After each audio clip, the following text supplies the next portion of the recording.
On PM Express tonight, Ghana's public debt, facts versus politics. It's a conversation that has, in the last few days, divided the government and the opposition on where we are actually. Well, this is the minority's view on the subject. They believe that if you do the comparison, 2016 when they were leaving office, the debt stock stood at 1 to 2 billion cedis. They talk about just in the short span of 2 years, the government has ramped up 200 billion cedis. And this is according to the recent monetary policy report that was released by the Bank of Ghana.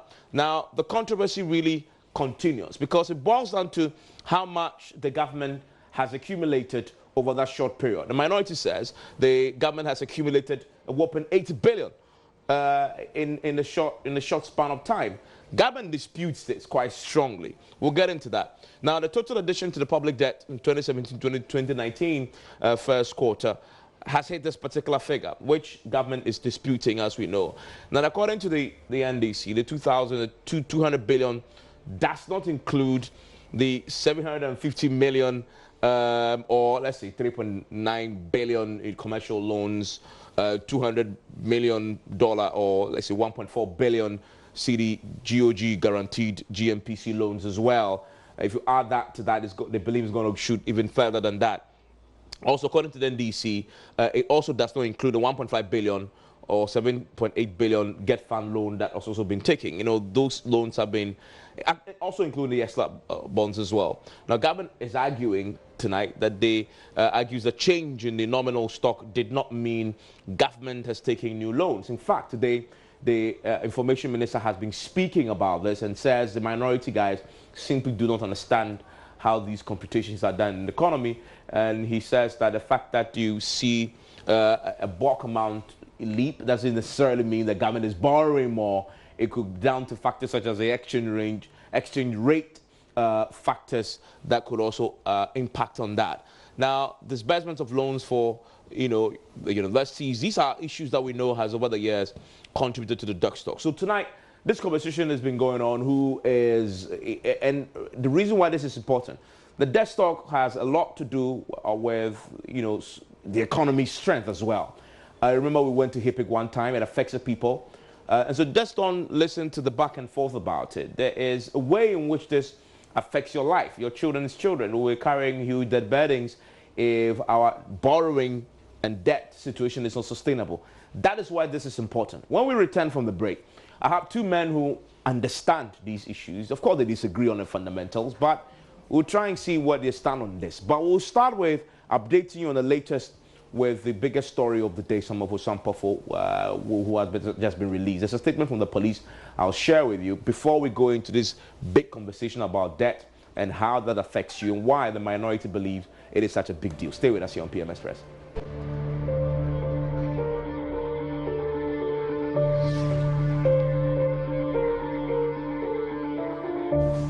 You are live on Express on the JoyNews channel on this very important day when there's a lot happening in the country with security-wise, but it's also lurking in the background fundamental economic questions that affect most lives than the subject of some of us.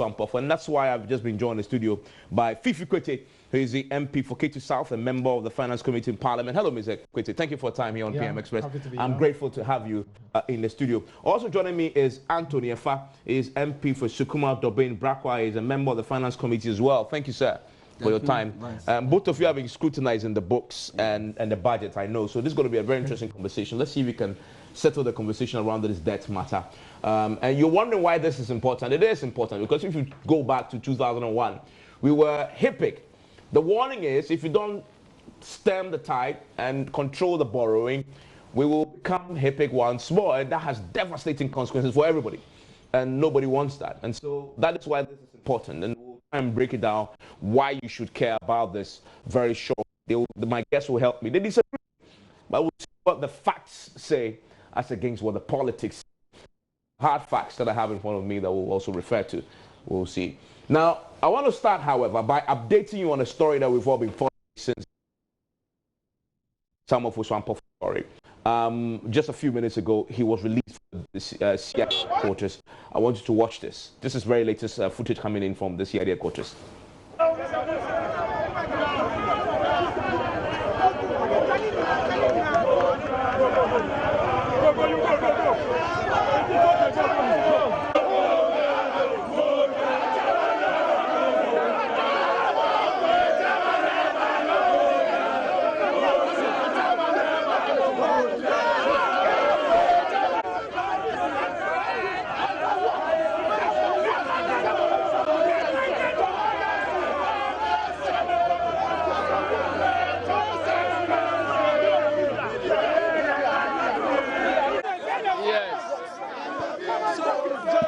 Well, good evening.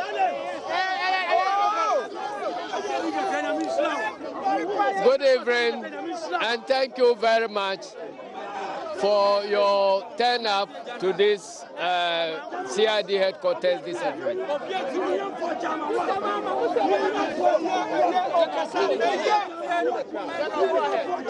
Yeah. You all remember that there have been attempts by the government of Ghana to use the security services to intimidate us in NDC and frustrate our activities. So we got to a point where our Council of Elders had to come out to declare that enough was enough. And that, from that day going, we are not going to respond to any frivolous invitations by the police. And that if they found anything against us, they are free to take us to court. So eventually, we began seeing newspaper headlines that an arrest warrant has been issued by a court of competent jurisdiction against our chairman. So we, being a law-abiding political party, called the police to come and confirm whether indeed there is such an arrest warrant, because we cannot be relying on newspaper headlines. So we arranged and we met this afternoon. And indeed, they showed us the arrest warrant. And it was based on that arrest warrant that we reported to the CID headquarters.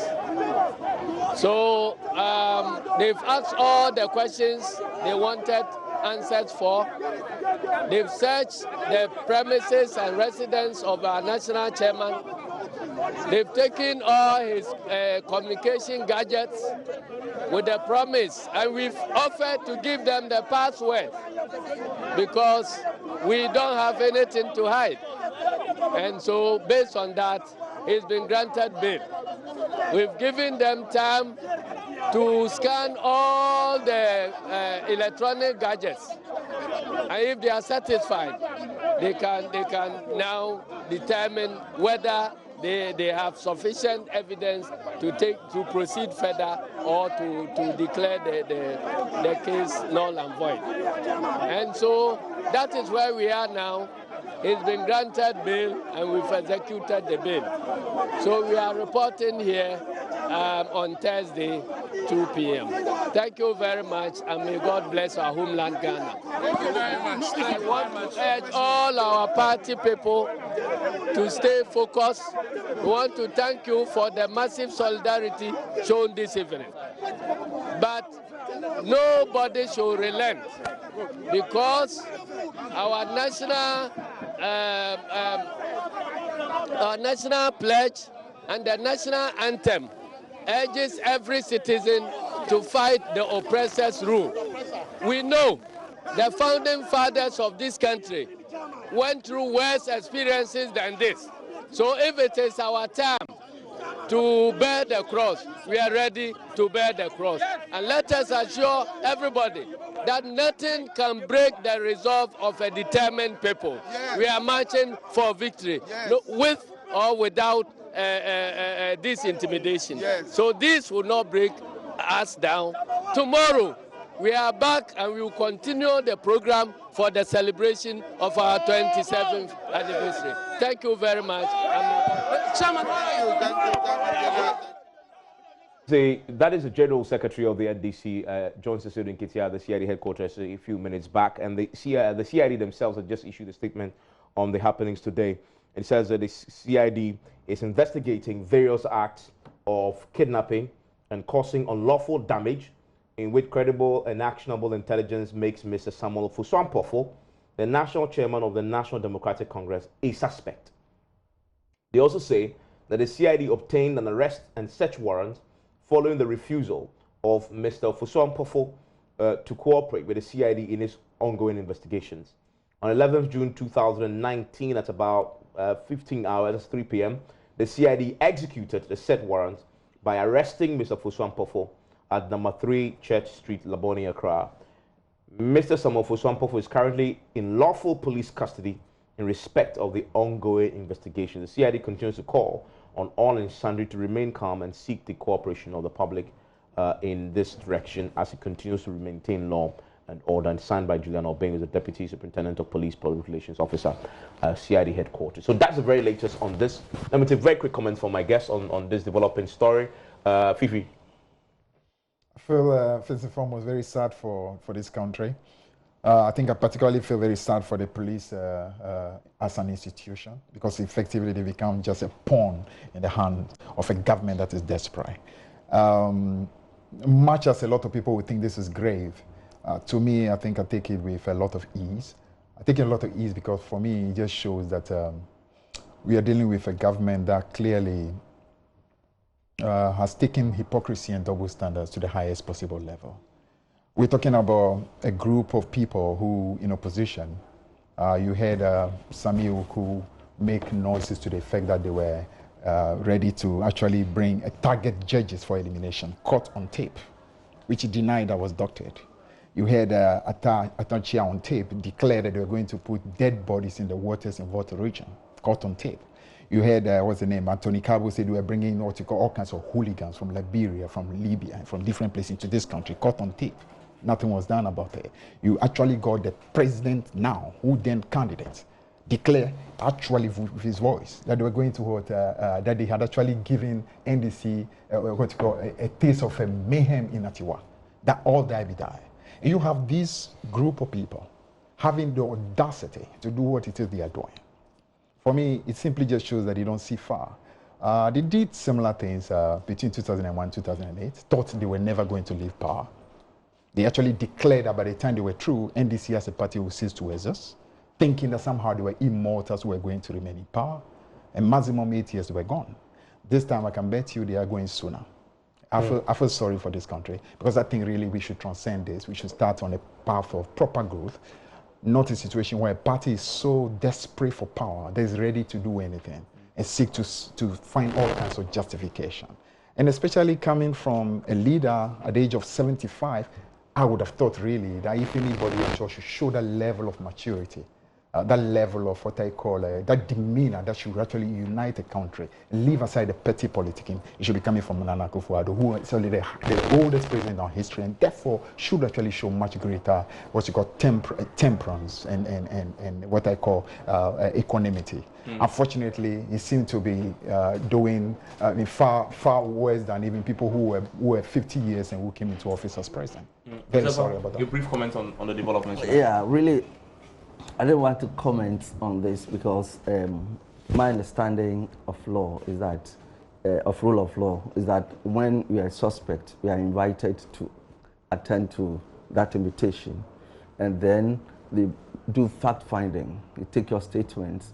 Then when they find a prima facie case against you, that's when you'll be processed in court. The invitation came because somebody, they understand, allegedly, some people had mentioned him as a suspect or the brain behind the arsons and the kidnapping in the country. And there's evidence to he haven't said that, and the tapes are all over. Now, when you are invited to the police or the CID, I think the civil thing to do is to go there and make your case. It is in the court that you can argue your case and say that I'm innocent and that these charges are not warranted.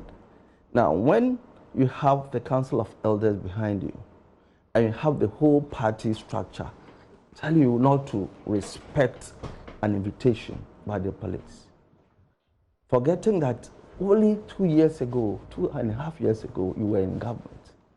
and you demonstrate this attitude to the general public. For me, this is insincerity on the part of the NDC to have come this far. What is good about this jubilation? Why, in the first place, didn't you comply with the order? No, it won't be necessary to get people staying in the night. No, I mean the refusal to attend, and then being compelled to attend. No, I don't say it's not his right. But what I'm saying is that there's no need for jubilation if you paid attention to the rule of law, what the laws say to us. Then you don't need to get people around you to celebrate a release from the police, the CID office. For what? There's nothing to celebrate, to jubilate about. I think that especially where the government, the NDC has been in power for the longest time possible in Ghana, they should know the simple, basic rules. It's not about Nana Akufo-Addo. Nana Akufo-Addo has not invited Officer Mpofu. Nana Akufo-Addo has not interrogated him. Nana Akufo-Addo has not released him. The police as an institution, and we get it all wrong all the time. And maybe today I'll be responding to a couple of Nanado, and I read the press conference. And even when Kojo Nkrumah is speaking, they say it's Nanado who is speaking. Fine, because he has appointed him. We don't have worries. Today, when I speak, possibly they'll say it's Nanado who is speaking. Yeah, so let's go there. Let's go there. I mean, those are brief comments. On the just to end on that, let's understand that the systems must work, the institutions must work, and we must respect that. After all, if you have nothing to hide, why would you stay away from an invitation? Okay, let's go to the real reason why we have this conversation today on PM Express, which is our debt situation. Why is the MPP, as has been alleged by the NDC, risking the stability of this economy by, as they've accused you of doing, borrowing recklessly? In fact, I just pulled up the monetary policy report, the first quarter one.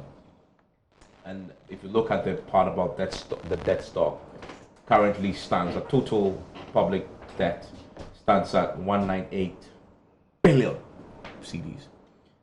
If you compare that to the same period last year, 2018, first quarter, we were at a 147.9 billion. In a short period of 1 year, you've added 50 billion to a debt stock. Yes, I'd like to refer you to a page in the annual public debt report that's been presented to Parliament, which every member of Parliament has a copy, and especially the Finance Committee people have looked at. I see. He also has one, well. And so this is not doctored. And then we go to table 5.1, for example. But this limits the discussion to end of 2018. That's not included 2019. True. And while this is the cutoff time for the discussion, most of it, whatever it's in the monetary policy review report too, I'm sure we can comment on that. But look at the rate at which we're growing the economy, the debt. In 20, and I have the report, GDP 2014 to 2018. Now, in 2014, the total public debt stood at 24.7 billion. It cedis or dollars? Cedis, yeah, 24.7 billion cedis. And then in 2015, it rose to 26.4. In 2016, it rose to 29. I'm talking about the dollar, excuse me. So this is dollar. This is the dollar, dollar billion, 29.227 billion. Now, what has been the rate of growth in terms of nominal changes? You can see that it's about the same. From 24 to 26.4 gives us a little over $2 billion. Over which period? Just 1 year. 1 year. Between 2014 2015.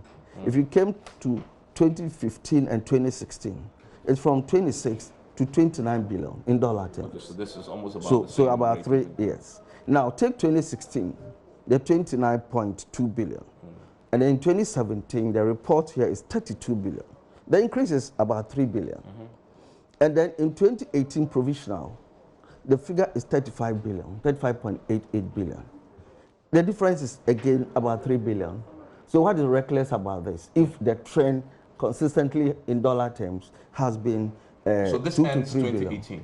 This is 2018 provisional. Okay. Yes. Okay. I don't have the 2019. But this is a 2019 1 year. Yeah, but this is also, this trend is relevant. But let's go to very latest. The monetary policy. No, I have a reason why we have to go to this. Explain why. Yeah. Explain why. You see, the trend is that it keeps growing at an average rate of about $3 billion per annum. Year on year, okay. Year on year, about $3 billion. Now, when I brought this on purpose, when the NDC says that the exchange rate does not play a role in determining the debt stock in their interview, they've said that twice. When they say that the exchange rate does not affect the debt stock, these figures suggest to us that while the balances have been growing at about 3 billion cedis every year, $3 billion every year, when you convert at even 5, just for these purposes, I don't have a calculator, it brings us to about 175 billion cedis as at end of 2018. And if you look at the annual public debt report, the figure that was reported is 173.1 billion cedis.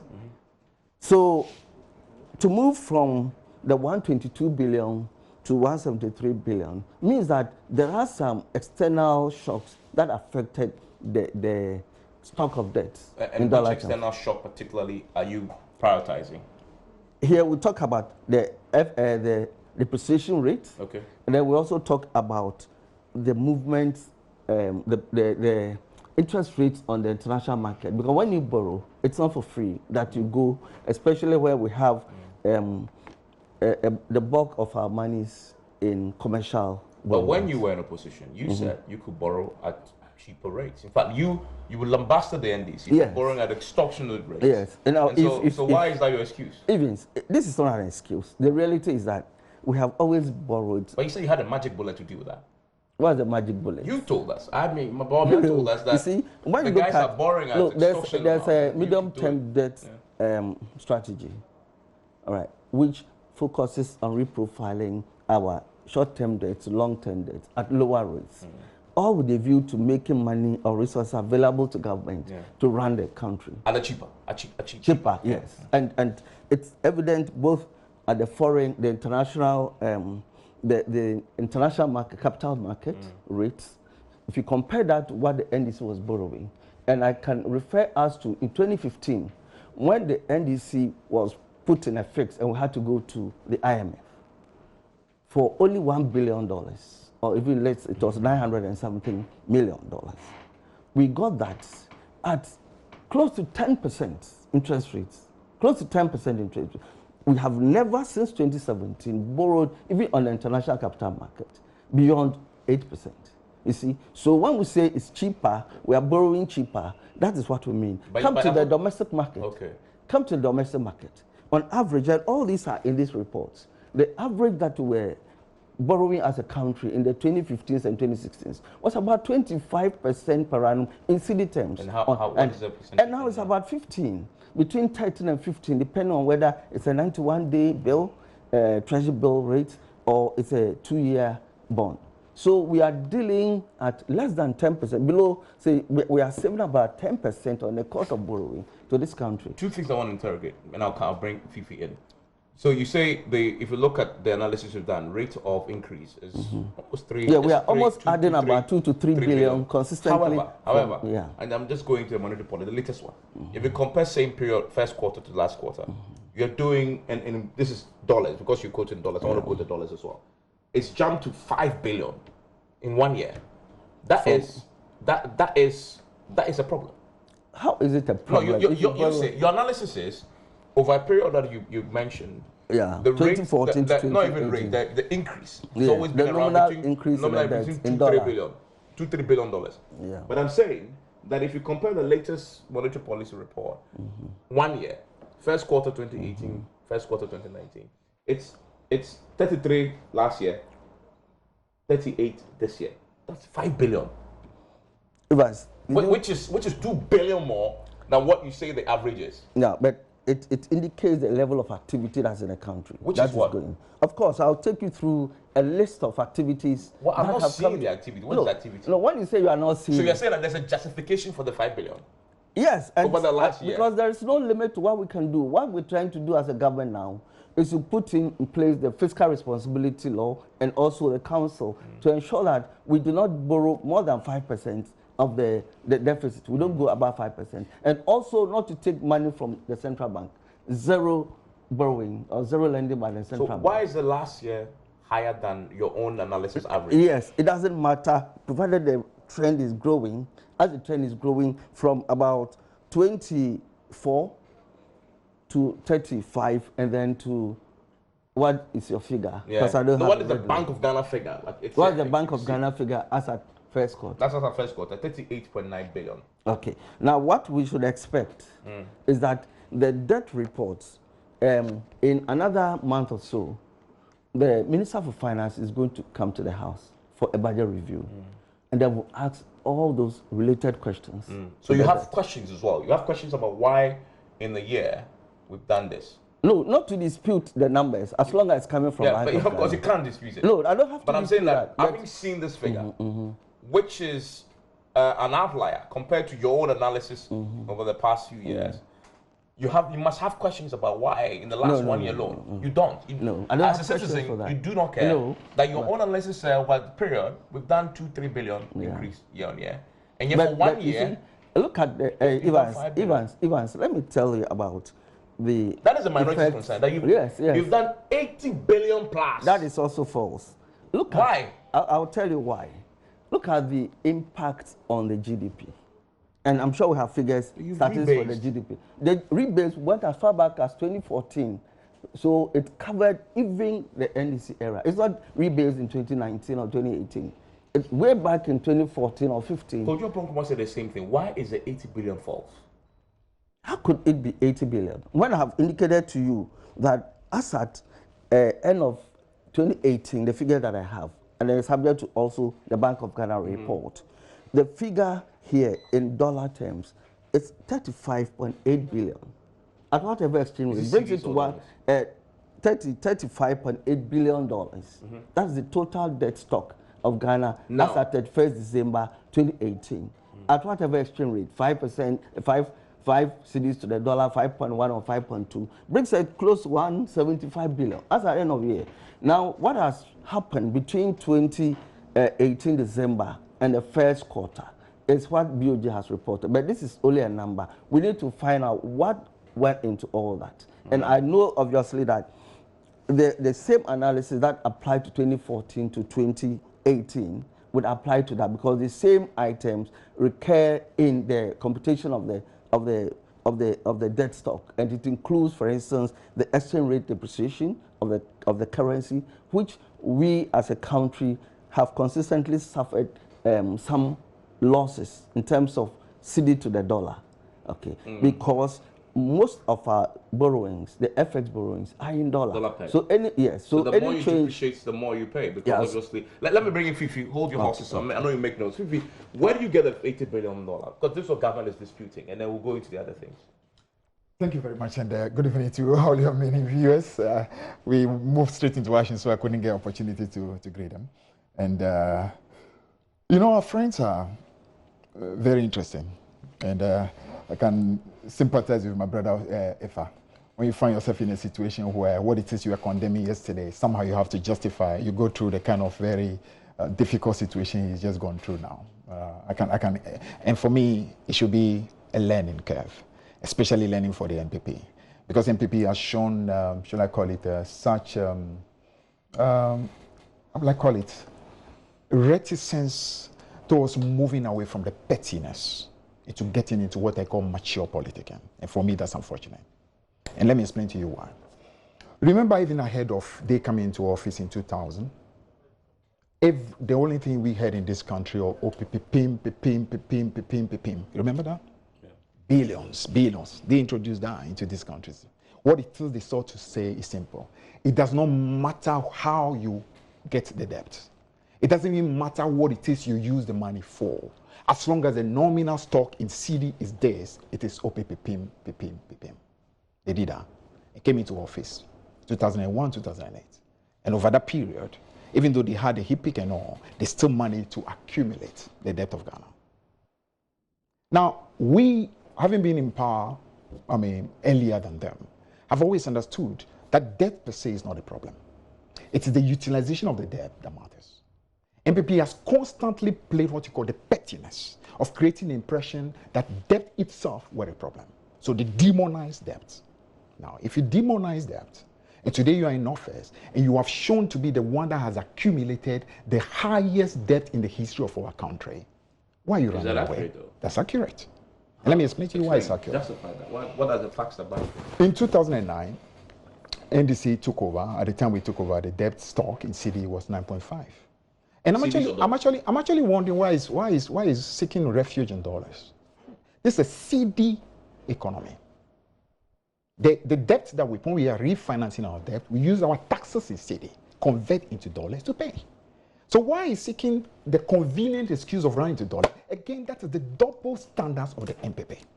When they were accusing NDC of grossing debt, they were quoting CDs. When they said that we are left debt of 120 billion, it's 120 billion CDs. Now today, the thing is about 200 billion. They say, no, it's actually something $billion. What $1 billion? It's almost 200 billion CDs. Don't run away from it. Be man enough, be bold enough to deal with it. 198 billion. That's about 200 billion.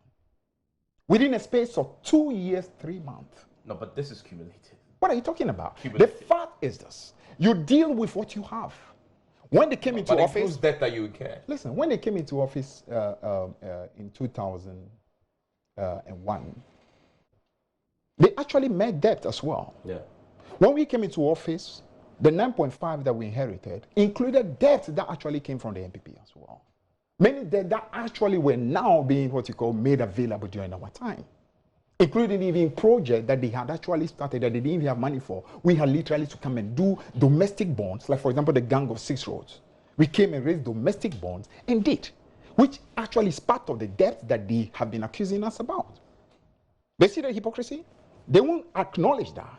All they do is to say the debt of Ghana and the NDC was this. And on the back of that, you have Nana Akufo-Addo, and is a vice candidate going all over the place, accusing the NDC of reckless borrowing. Reckless borrowing. In the space of 8 years, we actually took the debt from about 10 billion to 120. That's about what? Roughly about 110. You come in the space of 2 years, 3 months, you actually accumulate as much as 80 billion. And here we are not talking about many others that we have not added. They don't dispute. They dispute the 80 billion. There's 198. How can Information Minister disputes it. Excuse me. That itself should tell you the problem of the Information Minister. But I want the facts to back the fact is that the debt of Ghana is 198 billion as at 2 years and 3 months of the MPP. Okay. That's what it says. You get that from the Bank of Ghana report. 198 billion cedis. How do you disaggregate their particular contribution to that stock? Which is the 80 billion? Let me explain something to you. You see, you hear, for example, our friends seeking refuge in the fact that somehow the stability of a currency can account for sometimes the discrepancy. Which is a fact. Hold on. Are we not talking about the same group that actually has been boasting over the last 2.5 years of having had a CD that has performed much better than the period of the NDC? Is it not the same people? Rate of hold on. Now, if they have been so great in terms of managing the currency, far better than the NDC in 8 years had managed, what are they complaining about? No, but the rate of depreciation has shown that they Who is in charge of the management of the currency? If the currency depreciates, whose fault is it? Why would they run away from something that they are in charge of? Are they not the messiahs? Do they not have the magical wand to be able to ensure that the city is absolutely stable so that it does not reflect in the quantification of our debt? It is their responsibility. So if today they actually are trying to create the impression that it's actually the depreciation of the currency, that's why we have 198, it actually speaks to their own ineptitude. It shows how incompetent they are. So they should actually not even be saying so, because saying so actually shows that you actually don't even understand what is going on here. But let me also give you another one.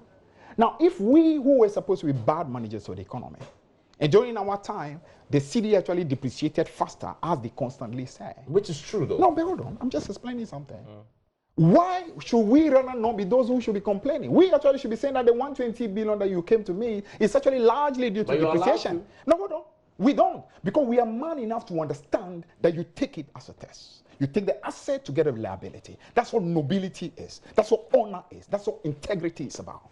But when you have a group of people who don't want to show nobility, show honor, show integrity, what they do is to run away from the liability and seek to embrace the asset. And that must not be allowed. Let me bring him on. The point he's making is a fundamental point.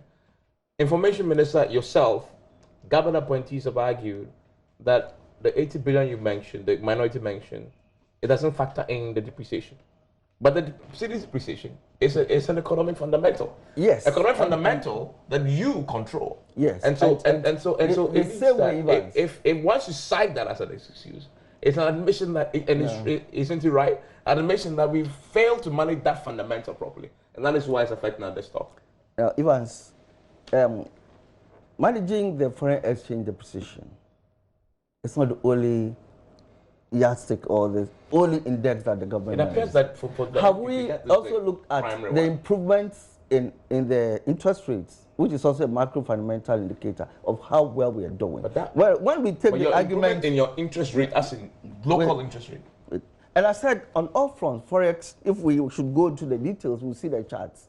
The yield curves would suggest to you that we are doing far, far better. Yeah, I don't think even today we should go into who is a better manager. I think that argument is concluded. And MPP, we are obviously far, far better than the NDC with all the opportunities that they had. They squandered it.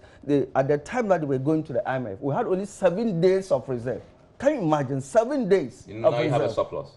And now, I'm not even talking about a trade deficit. I'm talking about foreign reserves. Okay. 7 days of reserves. So you say you've managed the country so well. That for me is shameful. Look, we now are holding close to $7 billion in our reserves, and it's catering for 3.6 months of import cover for the country, from 7 days to 3.5 months. Why do you say we're a better manager? Even let me look at some of the figures that they've projected to increase, that the loan stock is going to increase. And they make reference to, for example, $750 million. Fifi knows that this was a pre-financing facility under the 3 billion, 3 billion debt that we're going to raise on the international capital market. And that was to be paid back as soon as the 3 billion was released. And we had a Kenke party, he had it. And there was all this hula baloo about Kenke party, that it was so oversubscribed, so successful. So this is, for you to project that is going to add to it, means that you have to adjust the 3 billion also by 750. Otherwise, then your calculation is wrong. Let me take you also to the GMPC Government of Ghana guarantee loan of 200 million. Where is this coming from? Is this before the House? It's not before the House. So if that's not before the House, then you can't do the desktop. It's not even before the House for debate. So for you to include it, no. In a potential, I get your point. But are you saying I denying that it's not there? It's not It's not. When I say it's not before the House, it means it's not even been presented to us to approve. I hear that, but I'm saying that I'm denying that the GMPC isn't taking this loan. I'm saying that it's not before the House. I get that point. But we know it is something that they budgeted for.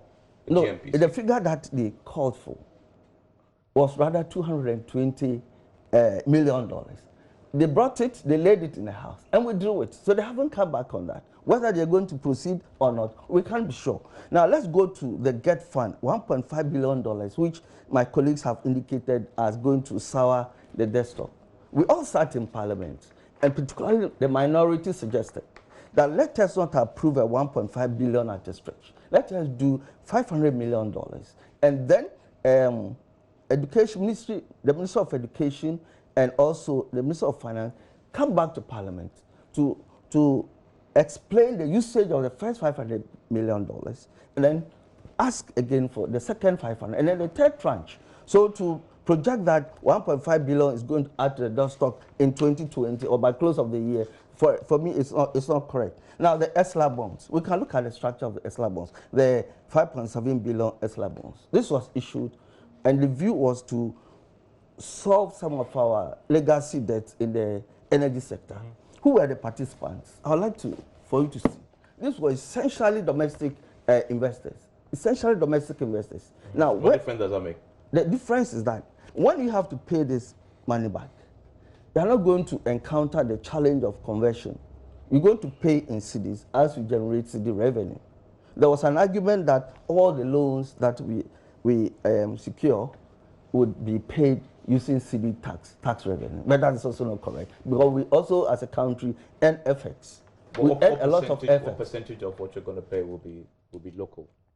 If you look at the debt stock, as like I said, I have the use that. The equation is about 50-50.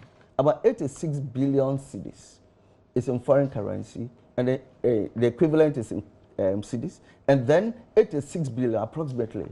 So there's just a difference of about 8.9 and 8.6. So it's so close that we can, for purpose of today's debate, say that the structure is about 50% to foreign, and then 50% to domestic. Monetary policy report later says that the external debt in dollar now is 20.7 billion. The domestic debt is 92.8 billion. And what is the equivalent of that? Because in this report, you can see I may have to find the page. Yeah. But essentially, it is, if you look at the total desktop, standing as at the end of the day, it's about 173.1 billion. And then almost 50% of it is in foreign debts, and then 50% is also in local currency debts. Now, so what that simply is telling us is that these arguments that we're going to, as it were, pay so much to the foreign investor does not hold in the case where the debt stock is shared proportionately 50% to 50%. And they are talking of century bond, hydro, additional, and all that. I think the structure has been explained over and over and over again. How we came about issuing the, going under the Sino-Hydro, the benefits we're going to get. And for the first 3 years, there's nothing like a repayment. And the conditions under which we have to have an obligation under the Sino-Hydro is for them to do the infrastructure. And the commissioning was done about a month ago in Tamale. Well, we'll see. I'm going to bring Fifi in shortly on some of the reactions. But also as a fundamental, because regardless of what you say, the monetary policy report is clear that there's a significant amount of borrowing you've done in the last 2 years. What have you used the money for? And where are the tangible benefits? I say tangible because I want to hold and feel it. We'll talk about that when we return from the break. I'll hear from Fifi, and I'll let you answer that question. Stay with us.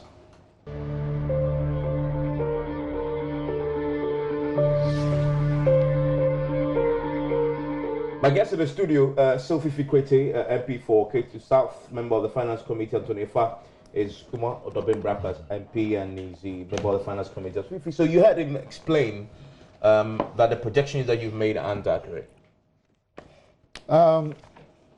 I wonder why my brother Ifa kept, as it were, I think maybe he didn't take time to actually go through our press statement very well.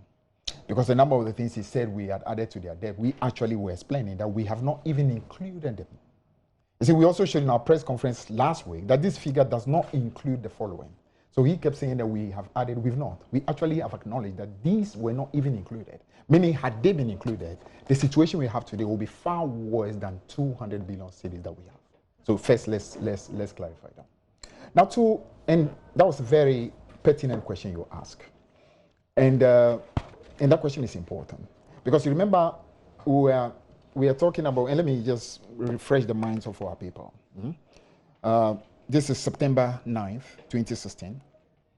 Daily Graphic, quoting Dr. Mahamadu Bawumia.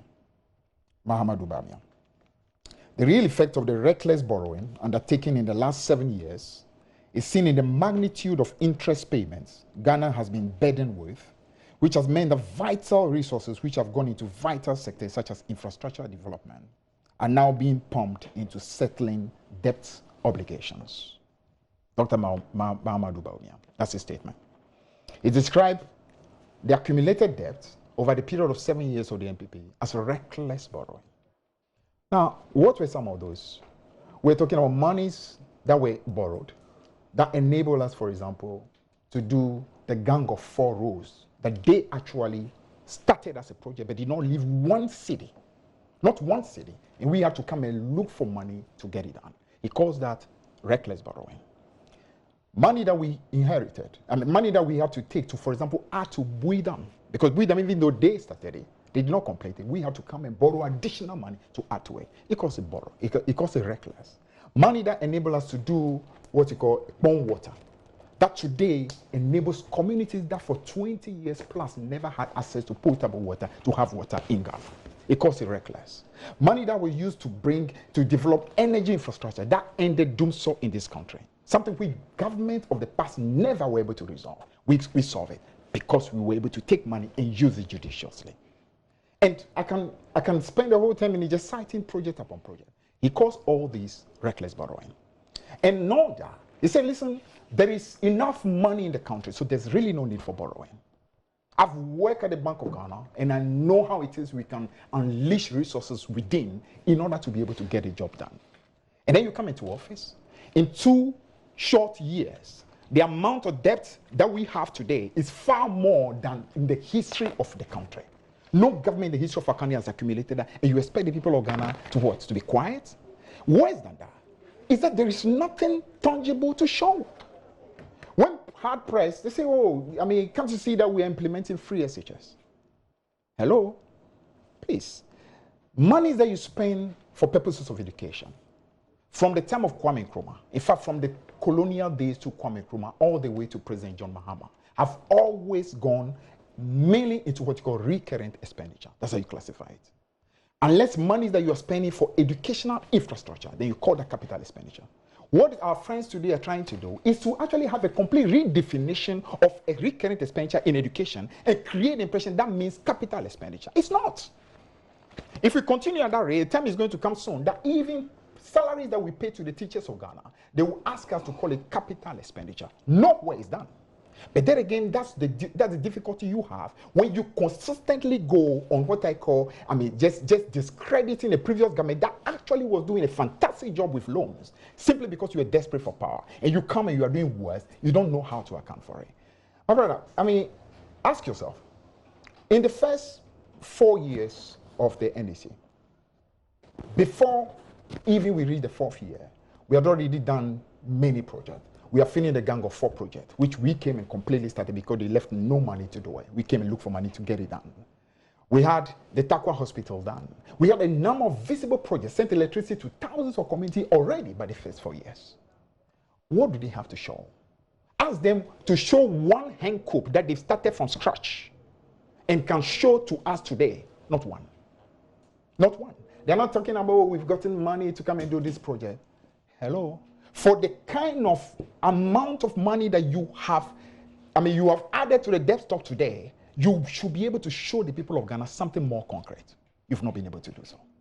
You understand? So the more you examine, and the other worst part of it is that in one breath, they actually run away from the debt. In the other breath, they want to take credit for the project. You heard, my friend Kojo Nkrumah. He said, you know what? The Tema to Akosobo rail actually is an MPP project.